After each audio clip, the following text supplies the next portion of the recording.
All right, thank you. So I've got about apparently 5 or 6 minutes to say the most useful things I can think of. I'm going to do my best. The and it was suggested that I distill things down to three items. I think I'll go with four. And I've tried. I think these are pretty important ones. Some of them are going to sound like, well, you've heard it before, but worth re-emphasizing. I think the first is you need to work, depending on how well you want to do, particularly if you're starting a company, you need to work super hard. So what does super hard mean? Well, when my brother and I were starting our first company, instead of getting an apartment, we just rented a small office and we slept on the couch. And we showered at the YMCA, and we're so hot up we had just one computer. So the website was up during the day, and I was coding at night, 7 days a week, all the time. And I sort of briefly had a girlfriend in that period, and in order to be with me, she'd have to sleep in the office. So work hard, like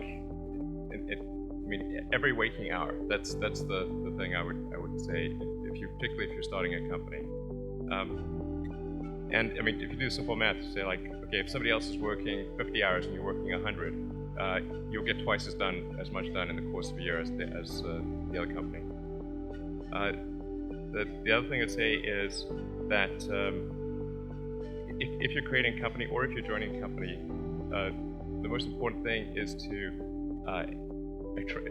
attract great people. So either join a group that's amazing that you really respect, or if you're building a company, you've got to gather great people. I mean, all a company is a group of people that have gathered together to create a product or service.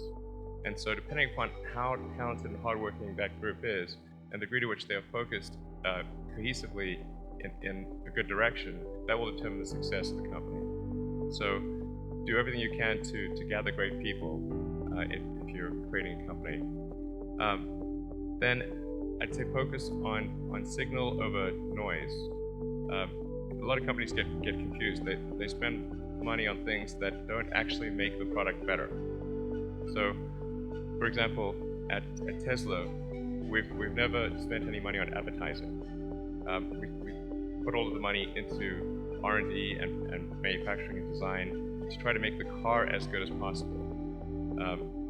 And I think that's the way to go. So for any given company, just keep thinking about, are these efforts that people are expending, are they resulting in a better product or service? And if they're not, stop those efforts.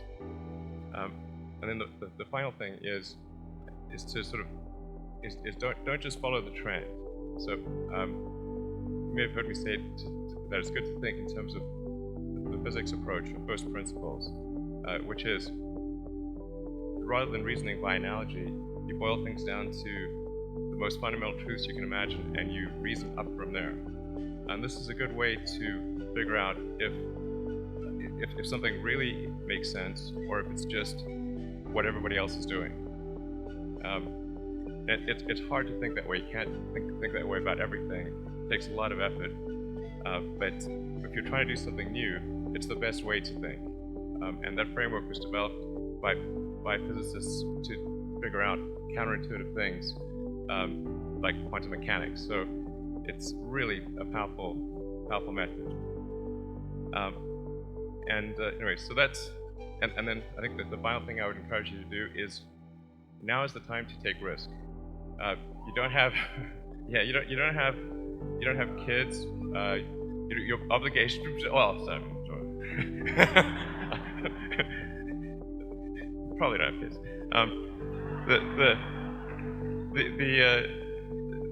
But as you get older, your obligations increase. So and once you have a family, you start taking risks not just for yourself but for your family as well. It gets much harder to do things that might not work out. So now is the time to do that before you have those obligations. So I would encourage you to take risks now, to do something bold. You won't regret it. Thank you.